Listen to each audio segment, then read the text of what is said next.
Bonjour. Finalement, j'ai quand même fait un petit top des films que j'ai aimés en 2024, tout simplement parce que là, je suis en plein rattrapage, j'ai vu plein de films.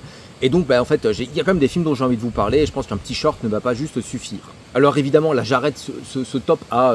il est quoi? Il est 15h20 le 2 janvier 2025 et ce top est bien sûr encore amené à évoluer. On n'arrête jamais de découvrir les films d'une seule année, sauf que voilà, bon, je me dis, le 2 janvier, ça va. J'ai pas l'impression d'abuser, je fais pas comme les mecs qui sont là et qui arrêtent. Non, non, le 25 novembre, c'est bon, j'ai fini l'année cinéma, je vous publie mon top. Suivez mon regard. Alors, j'ai pas vu tant de films que ça cette année, mais j'ai vu quasiment que des bons films. En fait, vu que d'habitude, je regarde plein de films, je peux regarder, ça m'est déjà arrivé de regarder limite 500 films par an, quand j'étais jeune et étudiant, lorsque j'avais encore des cheveux. Et donc là, à ce moment-là, je regardais absolument toutes les daubes qui passaient, et au fur et à mesure que je peux regarder moins de films, je vais regarder plus que des bons films.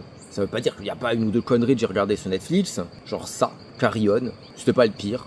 Mais la plupart du temps, je regarde des films qui m'intéressent. Et des films dont je sais qu'a priori je vais aimer, parce qu'en fait, voilà, je peux regarder peu de films, donc voilà, il faut que ça soit bien. Il faut que je rentabilise mon temps, hein. Oh, je viens de faire une petite tâche de maté. Malheureusement, j'ai pas pu voir tous les films que j'avais envie de voir, déjà parce que en fait, je ne vais pas au cinéma, c'est trop loin. Donc en fait, il faut que j'attende que les films sortent en VOD. Par exemple, je peux pas mettre Miséricorde d'Alain Guiraudy dans mon top, je suis quasiment sûr qu'il va finir dans mon top, mais je peux pas le mettre, tout simplement parce que il n'est pas sorti en VOD. Et j'ai beau avoir saoulé les films du Losange pour qu'ils m'envoient un lien, ceci a été en vain. Ils sont pas sympas, hein. Par exemple, j'ai pas eu le temps de voir Averroès et Rosa Parks de Nicolas Philibert. J'ai pas eu le temps de voir À son image. Le film vient de sortir en VOD là aujourd'hui, donc je l'ai acheté, pour de vrai, avec des vrais sous. Donc je regarderai sans doute ce soir, donc peut-être qu'il sera dans ce top. Au moment où je tourne, je ne le sais pas encore. Alors c'est le mois du montage parce qu'effectivement je viens de voir À son image et c'était très bien, ça aurait sans doute mérité une place dans mon top si j'avais attendu. Mettez-le en 4,5 quand vous avez regardé la vidéo, vous dites ah oui il le mettrait entre ces deux films là. Non vraiment c'était vraiment très bien. Il y a notamment deux séquences musicales dans le film que j'aime beaucoup, dont une avec une musique où ça fait, je sais pas, salut les Guadeloupéens, salut les Congolais, salut les Maliens, salut les Gitans, je sais pas quoi.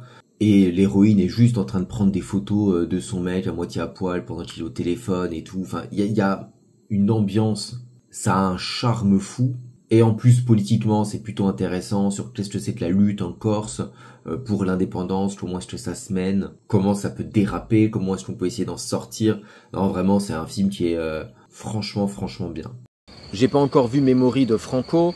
Je me suis épargné Bike Riders et May December, parce que tout simplement, c'est pas deux réalisateurs que j'adore. Donc je me dis, bon, quitte à privilégier des films, autant regarder un truc qui a l'air un peu mieux. Mais donc, contrairement aux autres années où je vous aurais dit que ceci est un top objectif, hein, voilà, car j'ai tout vu. Cette année, je peux pas.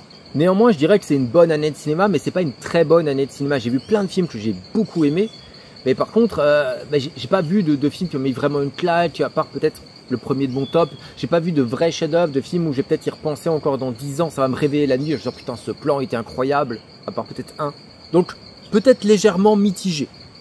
Bonne année, mitigé. Paradoxal. Et donc, sans plus attendre, en 10e position, film annonce du film qui n'existera jamais. 2 points, Drôle de guerre de Jean-Luc Godard. Alors, c'est un court-métrage, c'est... Je sais pas si c'est un vrai film ou pas, en tout cas il y a plus de cinéma que dans 99% de toutes les merdes que vous regardez. En gros en fait j'ai l'impression que c'est une ébauche de film, c'est voilà, c'est un projet que Godard n'a pas eu le temps de faire avant de mourir. Et donc en fait voilà, ça donne un aperçu de ce que pourrait être ce film-là. Et donc en fait on voit des cartons défiler, mais pas des cartons comme dans les films de Godard habituellement où c'est des images, c'est du texte et tout, mais tout est... on va dire sur support de pellicule. Là c'est vraiment, on voit le carton bouger, etc., défiler les uns après les autres, le carton physique, quoi, le bout de papier, quoi. On sent vraiment tout le côté ébauche, et je trouve qu'il y a un côté vraiment émouvant, parce que bon, les réflexions, toujours, c'est du Godard, donc c'est souvent c'est intéressant, c'est souvent extrêmement poétique, c'est extrêmement touchant, mais il y a le côté aussi, c'est un peu, c'est fait maison, qu'en fait tu peux faire du cinéma avec pas grand chose. Je trouve vraiment que dans cette dernière œuvre, je sais pas s'il y a encore d'autres inédits qui sont amenés à sortir, mais en tout cas, dans cette dernière œuvre-là, il y a un truc qui est profondément... touchant, peut-être c'est le dernier truc qu'on verra d'inédit de Godard, enfin je sais pas. Après il y a mon relationnel avec le réalisateur qui joue également beaucoup. En tout cas si vous avez l'occasion de le voir, ça dure 20 minutes. Franchement tentez l'expérience, surtout si vous êtes un peu déjà, comment dire, godardien dans l'âme. Regardez pas ça comme premier Godard évidemment, sinon vous allez vous dire mais c'est quoi cette merde. Et peut-être que vous auriez raison. Mais en tout cas le fan de Godard que je suis a absolument adoré.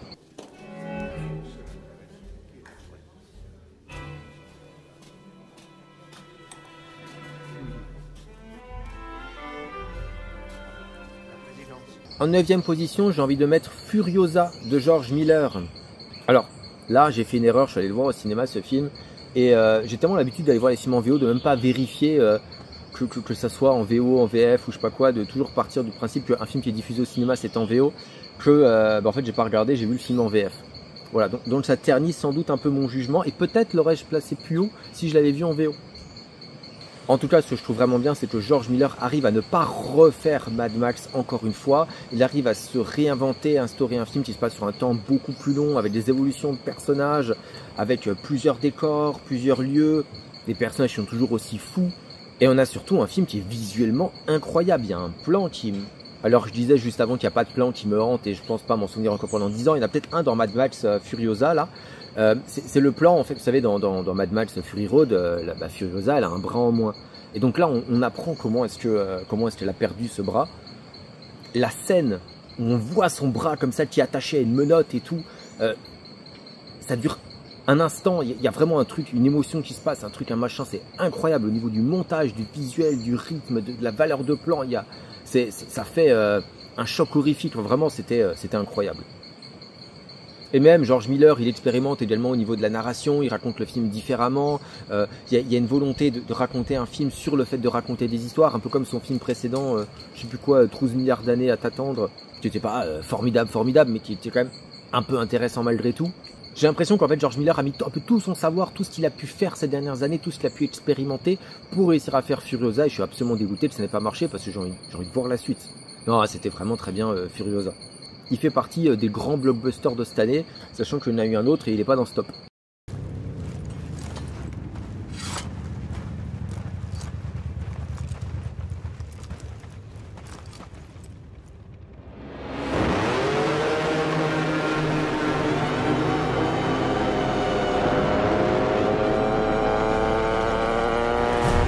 Ensuite, en 8e position, j'ai mis Hundreds of Beavers de Mike Cheslick. Alors Cheslick, c'est un film qui est sorti il y a quelques temps aux États-Unis. En tout cas, là, il est sorti cette année en France sur Filmo TV, un truc comme ça. C'est une comédie, noir et blanc, muet. En fait, il faut imaginer un film de Buster Keaton qui rencontre les Looney Tunes et puis le tout avec du cul et du sang, quoi. Enfin, du cul et du sang très imagé, mais enfin un peu quand même, quoi. Genre, disons que le film ne se refuse rien sans jamais être trash, entre guillemets. C'est un film, il est beaucoup trop long, il dure 2 heures, mais chaque plan est inventif, chaque gag est inventif. En plus, il y a un truc que j'aime pas d'habitude, c'est, vous savez, le principe du fusil de Chekhov. On met un truc dans un coin et puis ça forcément que ça va resservir plus tard. Et là, je trouve que le fait de l'utiliser, ça marche tellement bien parce qu'en fait, le film met des trucs en place, mais en fait, il en met tellement en place que t'oublies. Et en fait, et tu dis, c'est quoi cette merde? Tu trouves juste, c'est drôle de voir un truc bizarre, et puis tu dis, ok, ça passe à la suite. Mais en fait, non, c'est réutilisé, c'est super drôle, c'est super con, et tout est cohérent.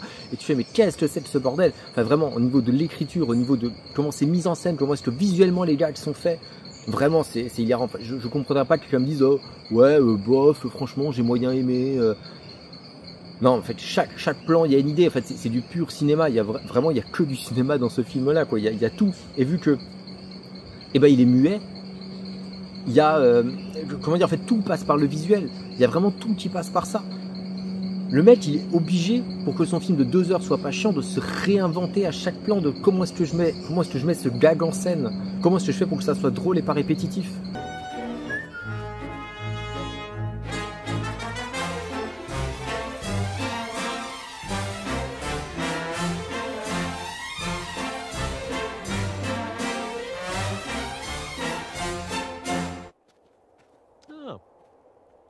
Le 7e film de mon top, c'est Jeunesse, entre parenthèses, le printemps de Wong Bing. Alors, il y a 2 films de Wong Bing qui sont sortis cette année. L'autre film, c'était Man in Black, qui est très bien aussi, j'en parlerai dans ma mention honorable. Mais voilà, je pense que Jeunesse était quand même légèrement supérieur à Man in Black. Peut-être que limite Jeunesse, quand je vois le 7e, peut-être mériterait d'être un peu plus haut. En tout cas, bon, voilà, c'est Wong Bing, c'est-à-dire qu'en fait, on va prendre du temps pour montrer des gens qui font des actions de leur quotidien, pour montrer comment est-ce que se passe leur vie, en fait, dans tout ce qu'elle a de plus fondamentalement banal, et surtout banal dans la durée, c'est-à-dire que les scènes sont longues, ça se permet de vraiment prendre le temps de montrer les choses. Il y a d'ailleurs 2 suites qui vont sortir là en 2025, donc que j'ai hâte de regarder également. En fait, je trouve ça intéressant de voir les ponts qu'on peut faire entre la jeunesse occidentale, la jeunesse chinoise, est-ce qui est pareil, est-ce qui est différent, comment est-ce qu'ils voient le monde, comment est-ce que ça évolue. Enfin, vraiment, il y a un côté... j'allais dire, il y a un côté documentaire, mais évidemment, c'est un documentaire. vous le saviez, hein, tu savais que Wang Bin faisait des documentaires. Mais pour moi, c'est vraiment un document qui est précieux sur le réel, sur comment est-ce que vivent les gens. En fait, c'est sans fantasme. En tout cas, je trouve que c'est un film qui est extrêmement beau, aussi beau qu'il est lent. Ce n'est pas peu dire.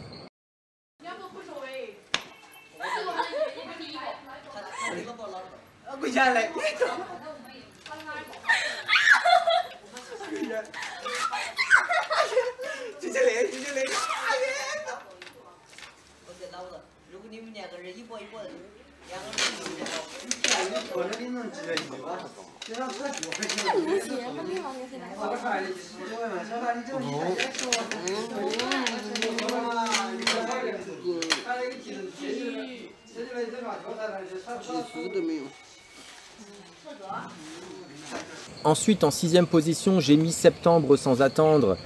Alors, bon, je viens d'en faire une vidéo. D'ailleurs, la vidéo, elle bide. Voilà, c'est pas normal que ma vidéo, elle bide. Hein, les gens, ils sont là, ils me disent « Ah oui, franchement, pourquoi tu fais que du clash? Ta chaîne, c'est que du clash. Tu fais que du clash. Parle-nous plutôt de films. » Regarde, je fais une vidéo sans clash, avec que des films. Elle bide. Hein, comment t'expliques ça? Alors que je peux faire une vidéo sur un random droit tardé, voilà, et ben ça fait 150 000 vues tout de suite. Hein, voilà, faut savoir ce que vous voulez. Vous dites vouloir le beau, mais en fait vous ne voulez que le clash. Non, en vrai, c'est vraiment un super beau film. Mais je vous renvoie vraiment à ma vidéo que j'ai faite il y a quelques jours pour savoir pourquoi. Bueno, porque en realidad es lo que queríamos deciros, ¿no? Que es que hemos decidido que nos vamos a separar. Sí, eso es, pero estamos bien, ¿no? Sí, estamos bien. Vamos a hacer una fiesta y todo, el último día del verano. El 22 de septiembre.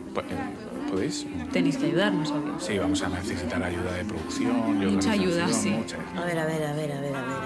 Sí, a ver, Ramón, yo creo que me he perdido en algún punto. ¿Esto de qué va? Bueno, es que, a ver, que no sé, que es que nos parece lo mínimo, ¿no? Hacer algo bonito, algo alegre, yo qué sé, con música en directo, con gente querida. Con gente querida, exacto. Se ha ido la olla. No, es que no sé. Ensuite, en 5e position, j'ai mis Los Delincuentos de Rodrigo Moreno. Je ne connaissais pas du tout le réalisateur. Et donc j'ai lancé ça parce que je l'ai vu apparaître dans quelques tops et je me suis dit allez, pourquoi pas un film argentin. L'année dernière, Trenkelauken, c'était formidable, et donc j'essaye de, on va dire, de me rabibocher avec le cinéma argentin sur lequel j'avais pas forcément un très bon a priori. Cinéma argentin que le droit tardé pardon, le libertardé ultime Milei, là je sais pas comment il s'appelle, veut détruire. Enfin, voilà, il veut détruire le beau. Le libertardisme, c'est détruire le beau, faut le savoir. En fait, c'est un film qui est formidable parce que il ne correspond à rien des attentes du genre. En fait, c'est un film de casse. En tout cas, il commence comme ça, il est annoncé comme ça dans le résumé, c'est un film de casse. Et comme dans tout film de casse, tu attends qu'on réunisse une équipe, que le cast mette à peu près tout le film à se faire, que voilà, ça mette hyper longtemps à se réaliser, tu sais pas trop s'ils vont réussir, qu'il y a du suspense, de la tension, du machin, et à la fin, il y a peut-être une course-poursuite avec les flics, et puis les héros s'en sortent ou pas. Enfin bref, qu'il se passe un truc, quoi. Le cast, il intervient dans, je sais pas, le premier quart d'heure du film. C'est un mec tout seul qui cambriole une banque. En fait, toutes tes attentes du film de cast sont déconstruites. C'est incroyable de jouer avec le genre à ce point-là. Et alors on pourrait se dire, ouais, mais du coup, qu'est-ce qui se passe le reste du film? Et le reste du film, en fait, c'est encore mieux. Parce qu'une fois que le cast est fait, il faut savoir qu'est-ce qu'on fait de l'argent.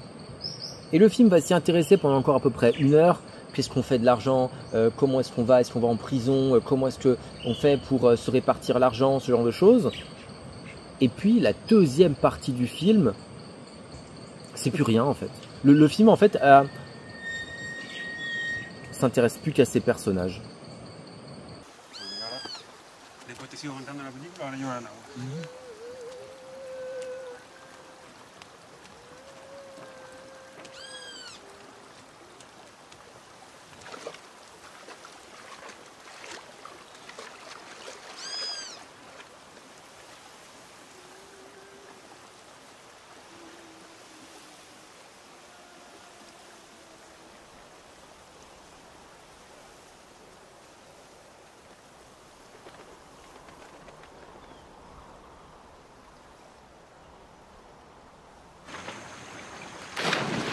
En 6e position de mon top, il y a Dahomey de Mati Diop. Alors Mati Diop, c'est pas une réalisatrice que j'adore forcément. Je suis pas hyper fan d'Atlantique par exemple. Même si je l'aime bien comme actrice, j'avais adoré 35 Roms de Claire Denis. J'en attendais pas spécialement grand chose. Je savais même pas de quoi ça allait parler. Je savais juste que c'est un documentaire.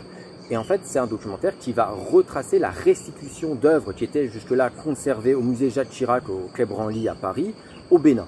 Donc le début du film va s'intéresser à comment est-ce qu'on transporte les œuvres. On voit les Français emballer les œuvres, on voit les Béninois déballer les œuvres, les installer, les montrer au public. Et ensuite, on a tout un tas de questions. On a vraiment une conférence, je sais pas, une table ronde, je sais pas comment on appelle ça, qui est filmée où en fait chacun, c'est des étudiants à l'université, qui chacun donne leur avis. Est-ce que c'est bien? Est-ce que Macron se fout de notre gueule ou on rend dans ses œuvres? Parce qu'en fait, on rend que 26 œuvres alors qu'il y en a plus de 7000. Il y a certaines œuvres qui ont été demandées, on leur a dit non, non, mais pas tout de suite, attendez.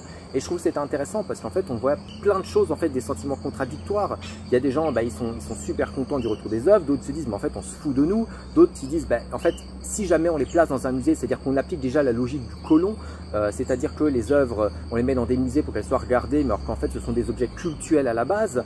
Pourquoi est-ce qu'on les remettrait pas dans leur lieu de culte? Mais en fait, si on les met dans un lieu de culte, ça veut dire qu'en fait, ils sont moins accessibles à d'autres. Donc en fait, il y a des vrais débats qui sont intéressants, de gens qui sont érudits sur qu'est-ce qu'on fait des œuvres, comment est-ce que les Béninois doivent s'en emparer.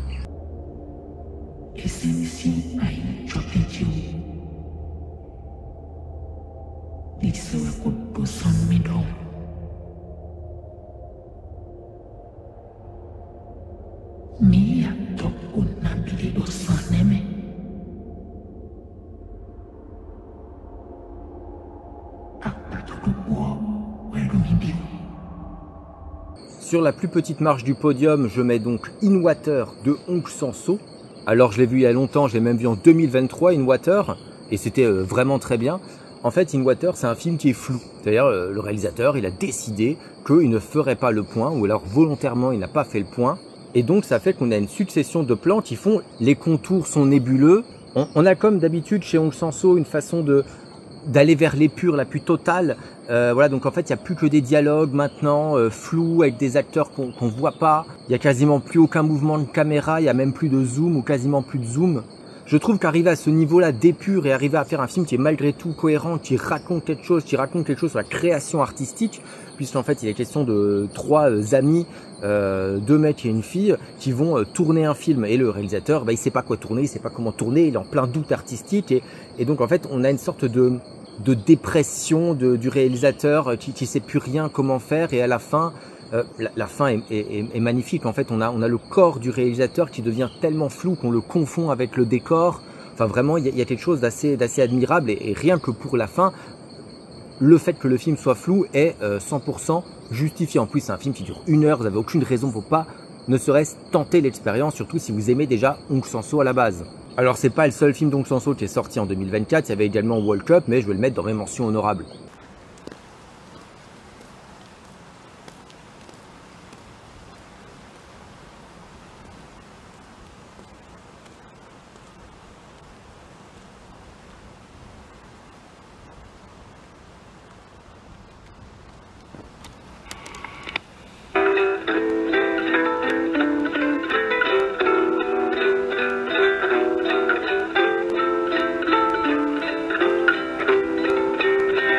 D'ailleurs, tant que j'y suis, mention honorable. Donc, World Cup de Hong Sang-soo qui était très bien, mais peut-être moins radical dans la forme que là, In Water. Donc, forcément, il y avait un...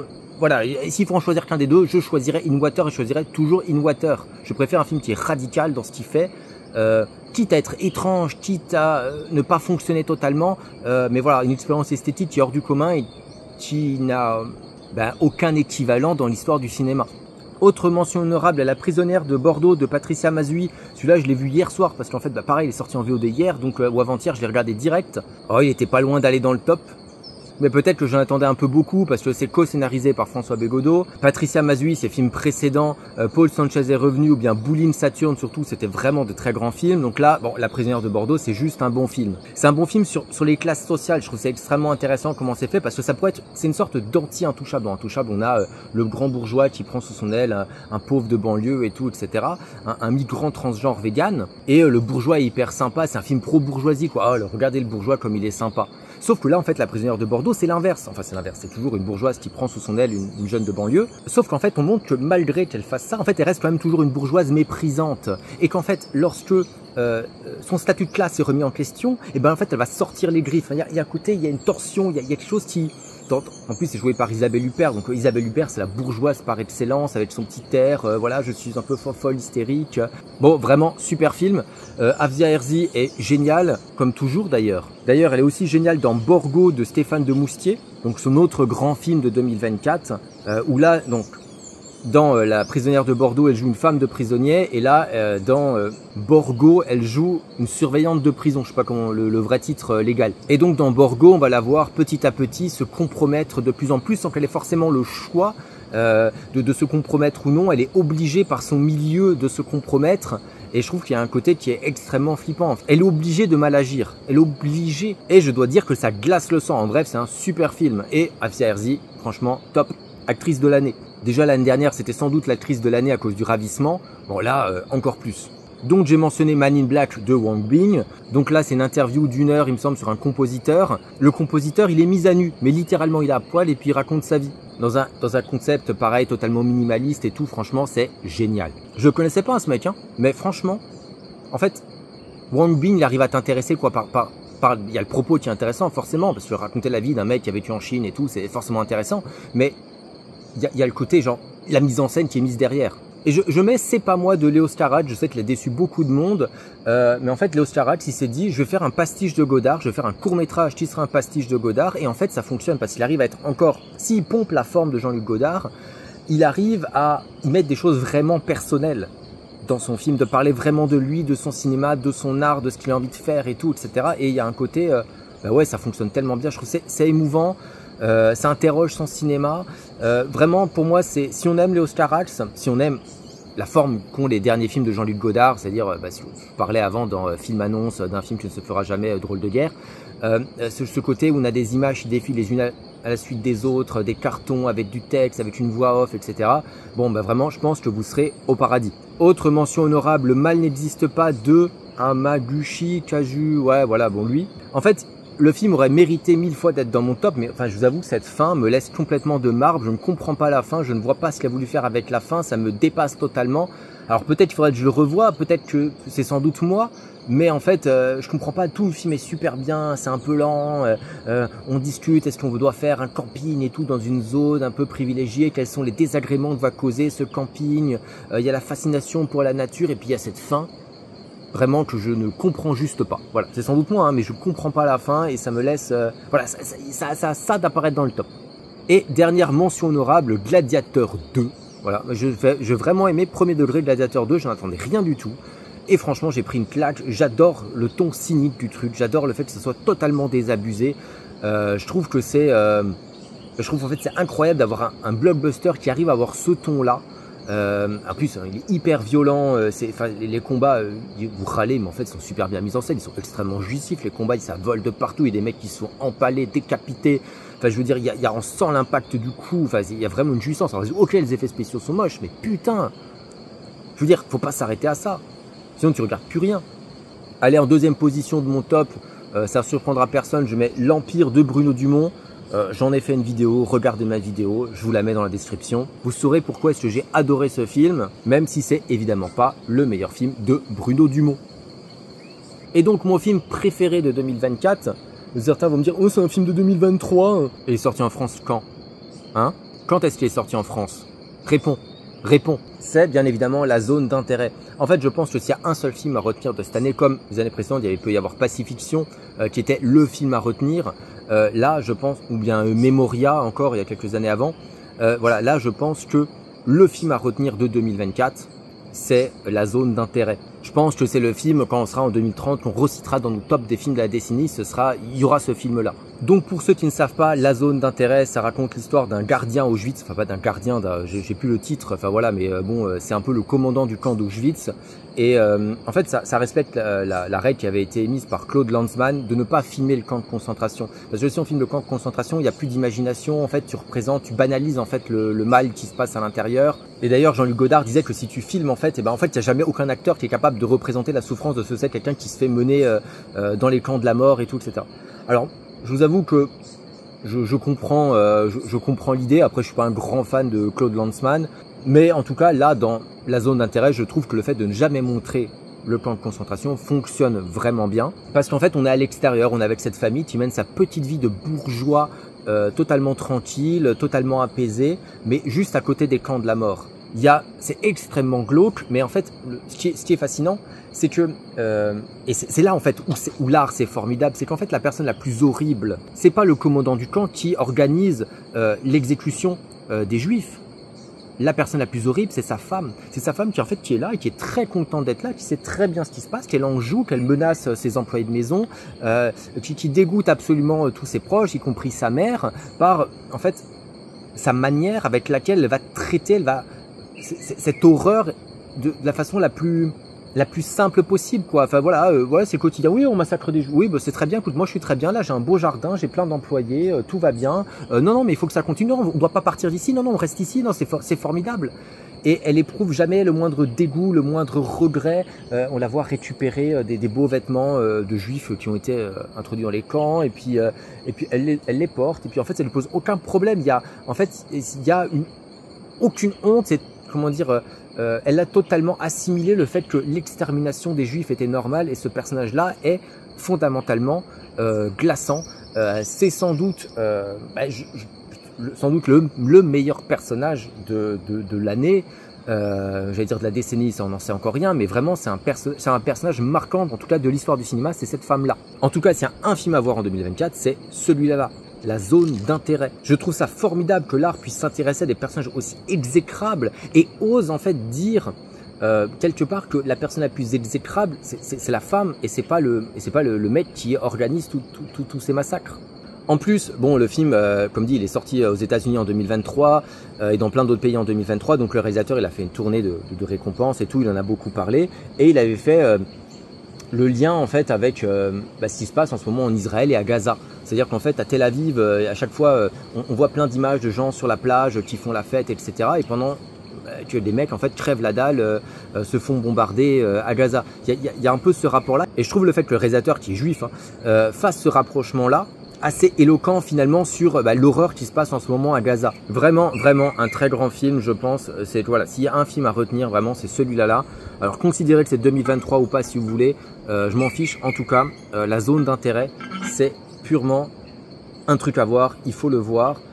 En plus, la mise en scène, c'est que des caméras, en général c'est beaucoup de plans fixes comme ça, et on dirait que c'est des caméras de surveillance en fait qui filment.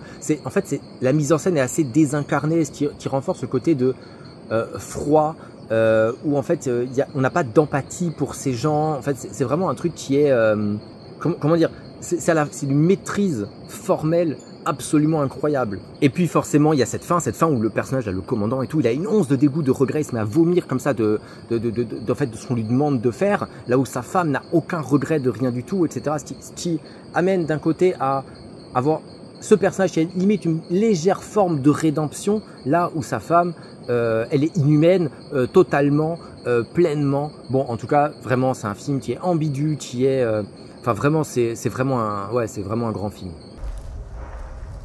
Aber dir geht's gut. Wie sieht's denn aus?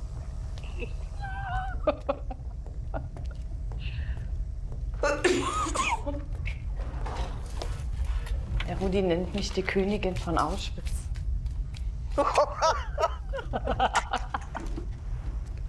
Et tant que j'y suis, je vous fais juste part de mes déceptions relatives ou non. Soit c'est de la vraie merde, soit c'est juste moins bien que ce que je pensais. City of Darkness, où j'étais très déçu.